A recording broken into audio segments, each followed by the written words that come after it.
నమస్తే, welcome to yes news bulletin లో ముందుగా హెడ్లైన్స్ చూద్దాం. పారిశుద్ధ్య కార్మికుల నరేంద్రదేవ్ కాలనీలో జెండా చెట్టు ఏర్పాటు ప్రయత్నాల్ని అడ్డుకున్న కాలనీ వాసులు రోడ్డుపై బైఠాయించి ధర్నా నిర్వహించిన కార్మికులు జెండా చెట్టు ఏర్పాటు చేస్తే ఊరుకోమన్న కాలనీ వాసులు.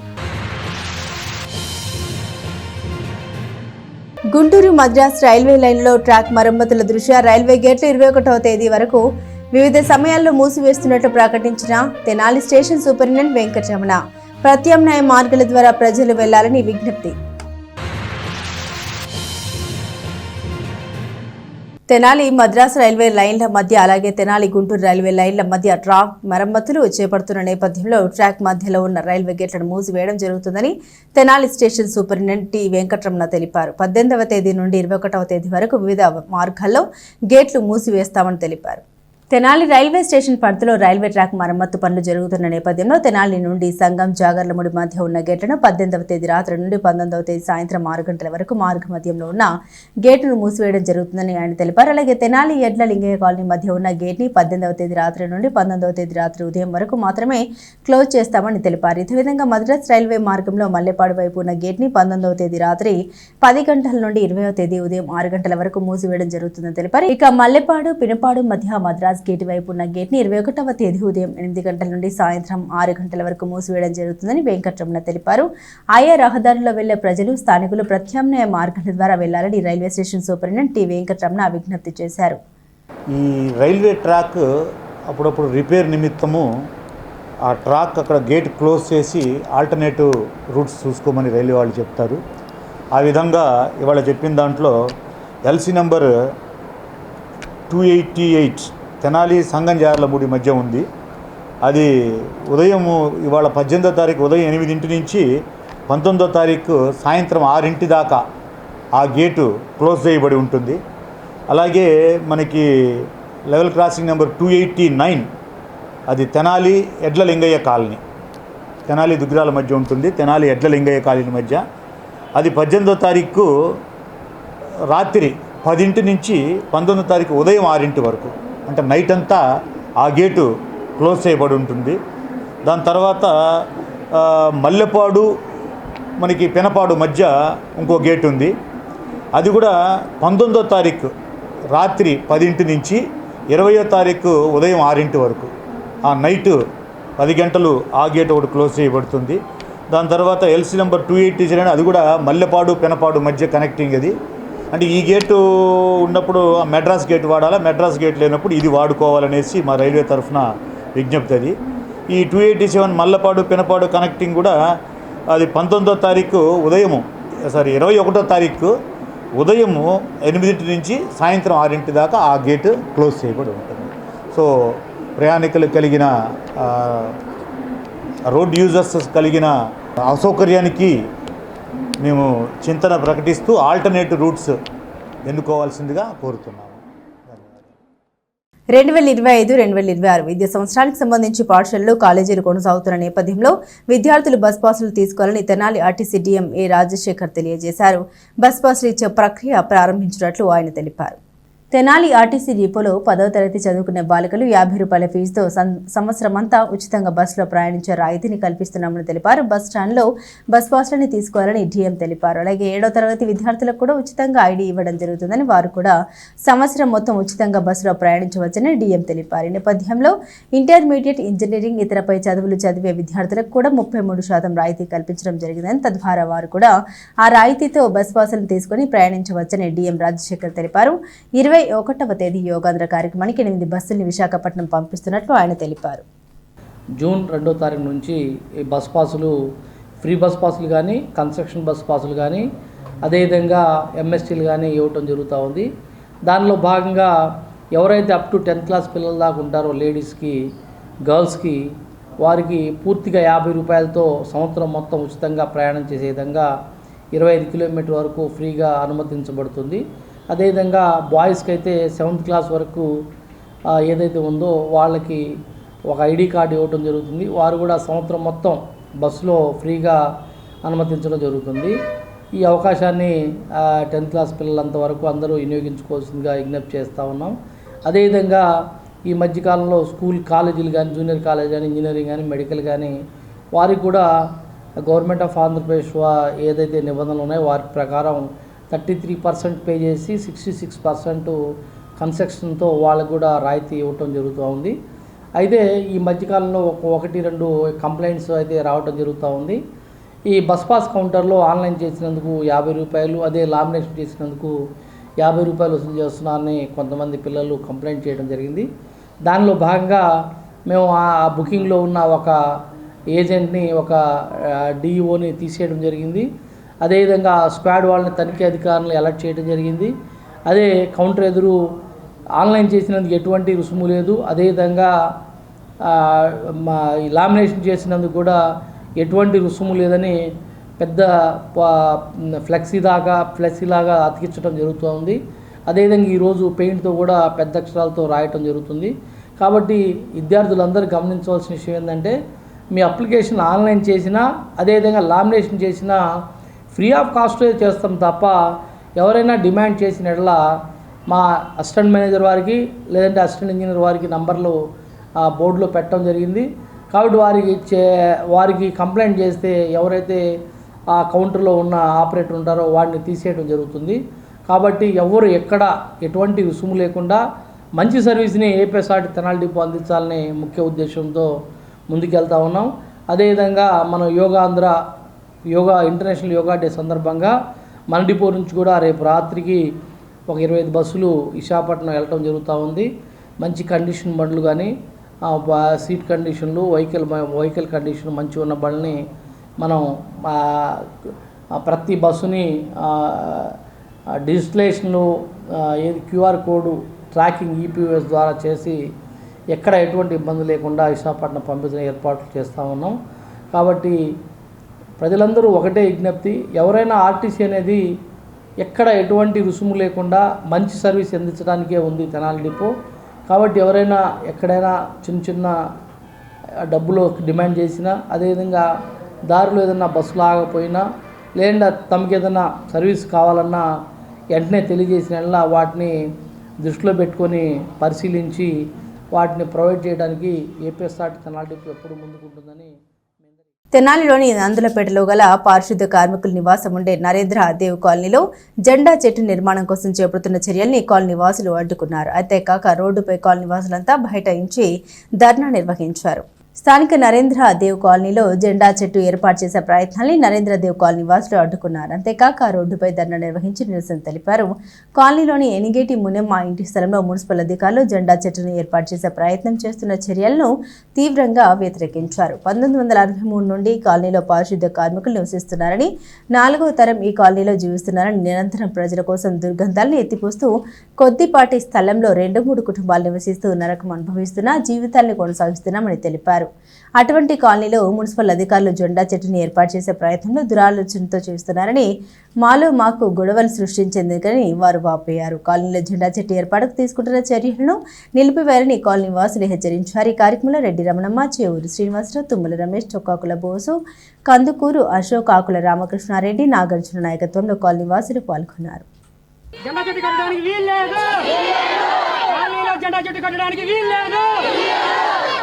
కమిషనర్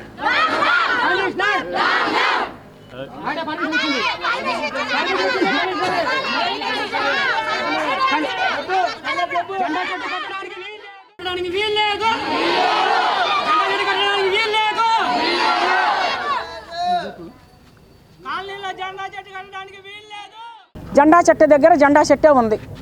అది తీసుకొచ్చి మా కాలనీలో కట్టాల్సిన అవసరం ఏముంది? రెండోది, దానికి పర్మిషన్ ఎవరిచ్చారు? అది మేము మాకు బయటికి రావాలి. వచ్చిన దానికి మట్టి మేము వదిలేదే లేదు. ఇవాళ మా గేటు కాడికి వచ్చి మమ్మల్ని ఇంత ఇబ్బంది పెట్టి మాకు ఈరోజు అన్నం నీళ్లు తాగకుండా పనులు కూడా వెళ్ళినకుండా చేసినందుకు వాళ్ళు మా దగ్గరకు వచ్చి చెప్పాలి విషయం. మా డిమాండ్లు అయితే మా కాలనీకి అయితే ఎవరు పడితే వాళ్ళు వస్తానికి లేదయ్యా. వచ్చారంటే ఆ జెండా చెట్టు వాళ్ళు ఇక్కడికి వచ్చి ఈరోజు మమ్మల్ని చాలా గట్టిగా మాట్లాడి ఇది మాకు ఇచ్చేశారు, మాకు రాసి ఇచ్చేశారు, కాబట్టి మీరు ఖాళీ చేయండి లేదా మేము పగల కొడతామని చెప్పారండి. కాబట్టి అది ఎవరు రాసిచ్చారని మేము అడిగితే దాని సమాధానం చెప్పకుండా వెళ్ళిపోయారు. కమిషనర్ అని చెప్పాడు ఒక అబ్బాయి, వెళ్ళిపోతా చెప్పాడు. వెళ్ళిపోయిన కమిషనర్ గారు మాకు ఇది తీసుకోమని చెప్పి మాకు ఆయన రాసిచ్చి వెళ్ళిపోయాడు. ఎందుకు ఏంటి అని అంటే మేము జెండా చెట్టు పెట్టుకోవాలి, అక్కడ మేము తీసేస్తున్నాం అన్నారు. అదేంది అది ఆ ప్లేస్ బాగానే ఉందిగా, ప్లేస్ లేని దగ్గర మీరు వస్తున్నారు ఏంటంటే ఇదంతా మాకు తెలియదమ్మా. ఇక్కడ మొత్తం కూడా మరి వెళ్ళిపోయిన కమిషనర్ గారు మాకు ఇది ఇచ్చారు కాబట్టి మేము తీసుకుంటానికి వచ్చామన్నారు. వచ్చిన వాళ్ళు వచ్చినట్టుగా మేము ఖండించామయ్యా. మీరు తప్పకుండా ఇది ఖండించే మూమెంట్లో ఆ కమిషనర్ గారు మా ముందుకు రావాలి. అసలు వాళ్ళు చెప్పిన వాళ్ళు కూడా మాకు ఇదిగో పలానా వాళ్ళు అధికారం ఇచ్చారంటే మేము వాళ్ళ దగ్గరికి వెళ్ళి ఫైట్ చేస్తాం. మునియమ్మ నా పేరు ఏం గేట్ మునియమ్మ. గట్టి చెప్పు. నా పేరు మునియమ్మ, ఏం గేట్ మునియమ్మ. మేము 60 సంవత్సరాల నుంచి ఉన్నాము ఇక్కడ. 60 సంవత్సరాల నుంచి మమ్మల్ని ఎవరు కదిలేలా.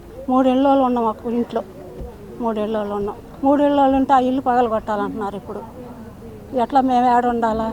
సంఘం అంతా కాళ్ళకి పట్టాలు లేవు. మరి మాకు పట్ట కాతం ఎట్ట వచ్చుద్ది? అందరికి ఉంటే కదా మాకు వచ్చుద్ది. అందరికీ నమస్కారం అండి. నా పేరు కందుకూరి అశోక్ కుమార్ గారు. మేము 4వ వార్డు నందులపేటలో ఉన్న నరేంద్రదేవ్ కాలనీలో నివసిస్తున్న మున్సిపల్ కార్మికులం. మేము గత 65-67 సంవత్సరాల నుండి ఇక్కడే నివసిస్తూ ఉన్నామండి. మా తాతల కాలం నుంచి అందరూ ఇక్కడే ఉన్నారు. ఇది మాది 4వ తరం అండి. మేము ఇక్కడ గత కొన్ని సంవత్సరాల నుంచి ఉన్నాము. అప్పట్లో ఉన్న ప్రభుత్వం మాకు ఇక్కడ ఇల్లు ఇచ్చి మీరు ఇక్కడే ఉండండి, ఇది మున్సిపల్ కార్మికులకే అని చెప్పి మాకు ఇక్కడ నివాసం కల్పించడం జరిగింది.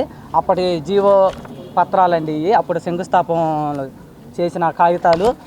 అప్పుడు మా పెద్దలందరూ పట్టా కాగితాలు అడిగితే ఇవి పట్టా కాగితాలు ఇస్తే మీరు స్థలాలు అమ్ముకొని వెళ్ళిపోతారు కాబట్టి ఇది ఎప్పటికైనా మీకే, దీన్ని కదిలించడానికి ఎవరికి హక్కు లేదు, ఏ గవర్నమెంట్కి లేదని చెప్పి ఒక జీవో పాస్ చేసి అప్పటి గవర్నమెంట్ అందరూ ఊరుకున్నారు. దాంతో మా పెద్దలు కూడా సరేనని ఉన్నారండి. ఒక 65-60 సంవత్సరాలుగా ఇప్పుడు దాకా ఏ ప్రాబ్లం లేకుండా ఉన్నాము. అప్పటి నుంచి ఉన్న ఇల్లు క్వార్టర్స్ వర్షాలకి ఎండలకి ఎండి పెచ్చులు ఊడిపోయి ఎన్ని జరుగుతున్నా కానీ అవి పగలగొట్టుకొని స్లాబ్లు వేసుకుంటామంటే ఇప్పుడు ఉన్న ప్రభుత్వం కమిషనర్ కానీ మున్సిపాలిటీ కార్మికులు కానీ మాకు ఎవరికి పర్మిషన్ ఇవ్వట్లేదు. ఆ ఉన్న ఇళ్లలోనే 4 కుటుంబాలు 5 కుటుంబాలు ఇరుకిరుగ్గా బతుకుతున్నారు.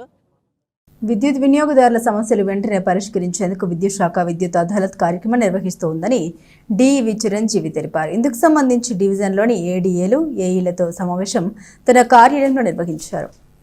విద్యుత్ వినియోగదారుల సమస్యల్ని పరిష్కరించేందుకు నిర్వహిస్తున్న విద్యుత్ అదాలత్ కార్యక్రమాన్ని ఈ నెల 20వ తేదీన రేపల్లిలో నిర్వహిస్తున్నామని విద్యుత్ డిఈవి చిరంజీవి తెలిపారు. కన్స్యూమర్స్ ఫోరం చైర్మన్ అదాలత్లో పాల్గొంటారని, వినియోగదారులు సమస్యలు విన్నవించిన తరుణంలో వాటి పరిష్కారానికి వెంటనే చర్యలు తీసుకోవడం జరుగుతుందని తెలిపారు.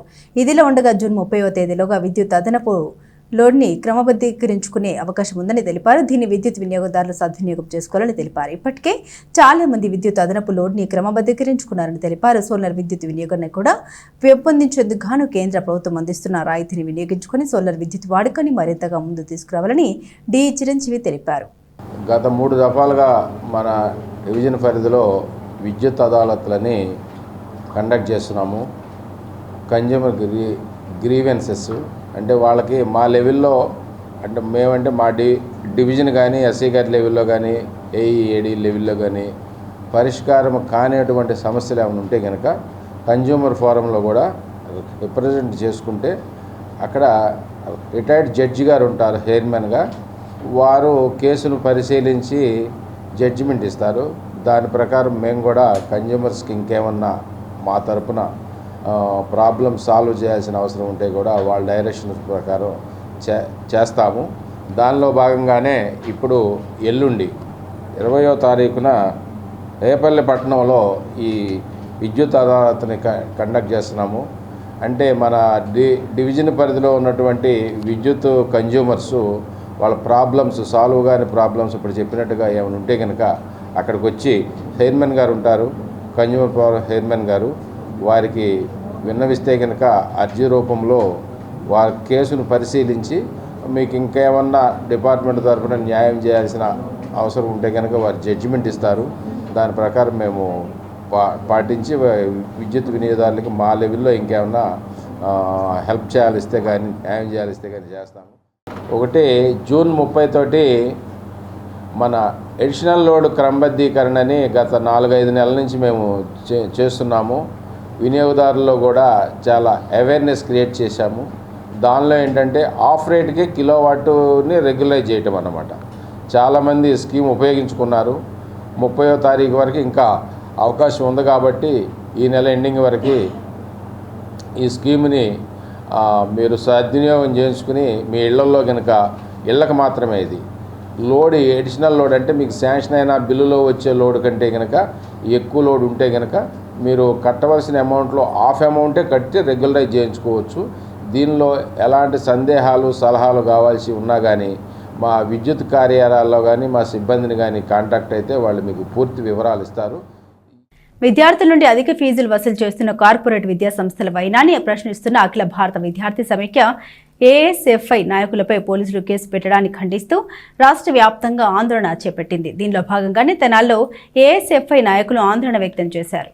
విజయవాడలో ఒక కార్పొరేట్ విద్యా సంస్థ అధిక రేట్లకు పాఠ్య పుస్తకాలు అధిక ఫీజులు వసూలు చేయడాన్ని ప్రశ్నించిన ఏఎస్ఎఫ్ఐ నాయకులపై స్కూల్ యాజమాన్యం పోలీసులను ఉసుగొల్పి కేసులు పెట్టడాన్ని నిరసిస్తూ ఆందోళన చేపట్టారు.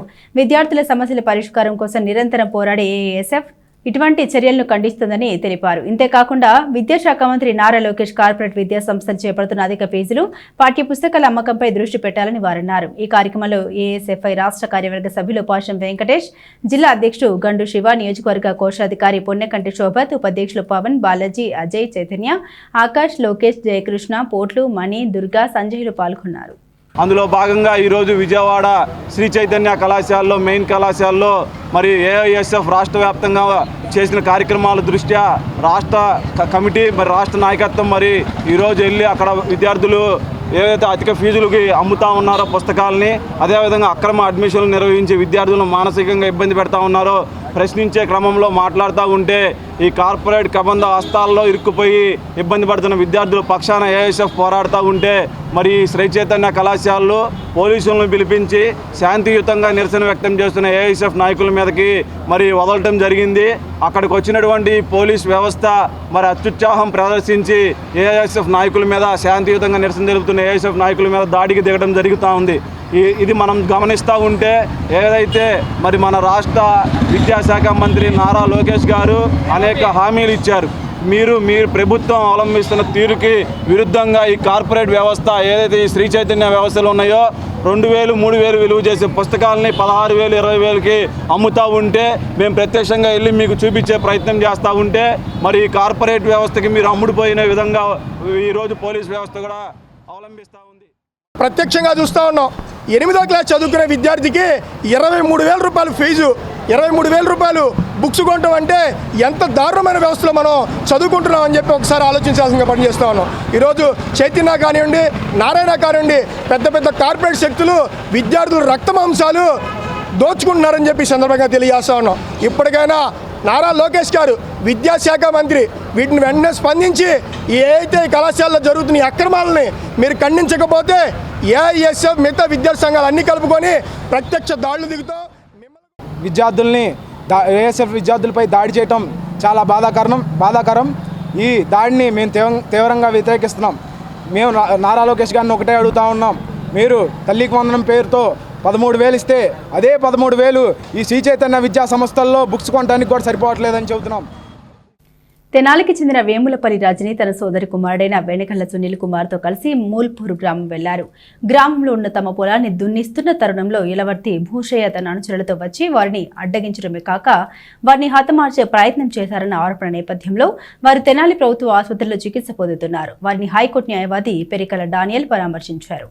ముల్పూర్లో ఉన్న పొలాన్ని దున్నించుకోవడానికి వెళ్లిన వేములపల్లి రజని, వెనకల సునీల్ కుమార్లపై అదే గ్రామానికి చెందిన ఇలవర్తి భూషయ్య, దాసర్ల వరప్రసాద్, వై హనుమంతయ్య, ఇలవర్తి రాధాకృష్ణ, ఇలవర్తి శోభారాణి, ఇలవర్తి లాస్యప్రియ, మూల్పూరు సీతయ్యలు అడ్డగించడమే కాక వారిని హతమార్చే ప్రయత్నం చేశారని ఆరోపించారు. అదే సమయంలో అటుగా వెళ్తున్న వెలగ కోటేశ్వరరావు, వెలగ సురేష్లను చూసి వీరిని వదిలి వాళ్లు వెళ్లిపోయారని అంటున్న వారు తెనాలి వచ్చి వెంటనే ప్రభుత్వ వైద్యశాలలో చేరి వైద్య చికిత్స తీసుకుంటున్నారు.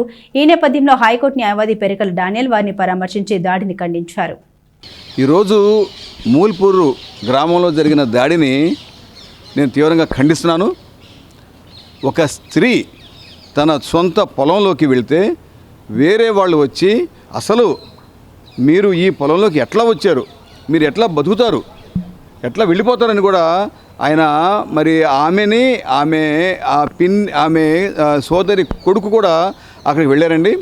మరి వాళ్ళ మీద ఒక 70 years అతను బొడ్లోంచి కత్తి తీసి వాళ్ళని బెదిరించిన సందర్భం పట్ట పగలు. సో ఇది మాత్రం నేను తీవ్రంగా ఖండిస్తున్నాను. ఏదైనా ఉంటే వాళ్ళు కోర్టులో తెలుసుకోవాలి అది ఎవరిదని చెప్పేసి. అసలు వాళ్ళు ఎవరు రావడానికి ఈమె మీదకి? ఈమెకి మహా అయితే ఒక 45 years ఉంటాయి, ఆయన ఒక 70 ఏళ్ళు ఉంటాయి. అసలు ఈ అనాగరికం ఏంటి అసలు అది? కాబట్టి పోలీసు వారు వెంటనే తగు చర్యలు తీసుకోవాలని చెప్పేసి ఆమె భయపడిపోతుంది. వాళ్ళ సోదరి అమ్మాయి ఆమె సోదరి కొడుకు కూడా అతను కూడా భయపడిపోతున్నాడు. మాకు ప్రాణహాని ఉన్నది అని చెప్పేసి ఆల్రెడీ ఇంతకుముందు వాళ్ళు కొన్ని పేర్లు చెప్పడం జరిగింది. కాబట్టి మీరు వాళ్ళ మీద చట్టపరంగా చర్యలు తీసుకొని వాళ్ళకి భిక్ష పెట్టాలని, ఎటువంటి ప్రాణహాని జరిగినా వాళ్ళదే బాధ్యత అని చెప్పేసి మేము చెప్పుకుంటున్నాం. నా పేరు సునీల్ కుమార్, మాది మోరంపూడి. మా తాతగారు మాకు కొంత పొలం రాసి ఇచ్చున్నారు మూల్పూర్ గ్రామంలో. ఇది మాకు వీళ్ళమ్మ దగ్గర రాస్తే మాకు అంతకుముందు వెళ్ళాము, గొడవ చేశారు. ఈరోజు మళ్ళీ ట్రాక్టర్తో దున్నిస్తానికి వెళ్తే ఆ బోషయ్యను ఆయన అనుచరులతో కలిసి వచ్చి మా మీద కత్తితో దాడి చేయబోయారు. ఎంతలోకి మళ్ళీ మా పిన్ని గారు వచ్చి మమ్మల్ని ఆయన్ని ఆపారు. ఆపిన తర్వాత ఈ రాధాకృష్ణను హనుమంతయ్య వచ్చి నన్ను తన్నారు. ఎంతలోకి రాధాకృష్ణ మీద కూర్చుని నన్ను బాగా కొడుతున్నారు. ఇంతలోకి శోభారాణి అని వచ్చి ఒక తాడు ఏదో తీసుకొచ్చి బోషయ్యకి ఇస్తే ఆయన నా గొంతుకేసి లాగి కింద పడేసి మేము చంపేస్తాం అన్నారు. తర్వాత వీళ్ళు మా పిన్నేం పెద్దగా అరుస్తుంది. అక్కడి నుంచి అరుస్తున్నప్పుడు ఇక మాకు ఎలవర్తి బోషయ్య ద్వారా మాకు ప్రాణహాని ఉంది. ఎలవర్తి బోషయ్య, తర్వాత దాసర్ల హనుమంతయ్య, ఎలవర్తి రాధాకృష్ణ, వీళ్ళ ముగ్గురు మూలంగా మాకు ప్రాణహాని ఉంది. మాకు మాత్రం ఏదైనా సెక్యూరిటీ కల్పించాలి అని కోరుకుంటున్నాం. మా నాన్న మాకు కొంత ఆస్తి వీలునామా ద్వారా ఇచ్చాడు. దానికి వాళ్ళు ఆక్రమించుకోవడానికి ఇప్పుడు మా మీదకి అటాక్ చేస్తున్నారు. బులెటిన్ ముగించే ముందు హెడ్లైన్స్ మరోసారి.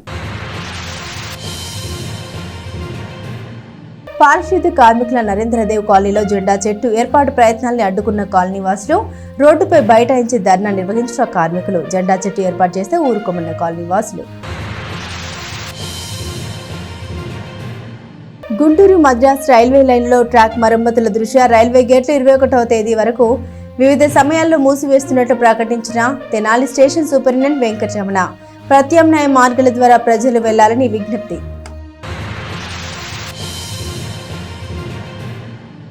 ఇవి బులెటిన్ అప్డేట్స్. మరిన్ని అప్డేట్స్ కోసం చూస్తూనే ఉండండి ఎస్ న్యూస్.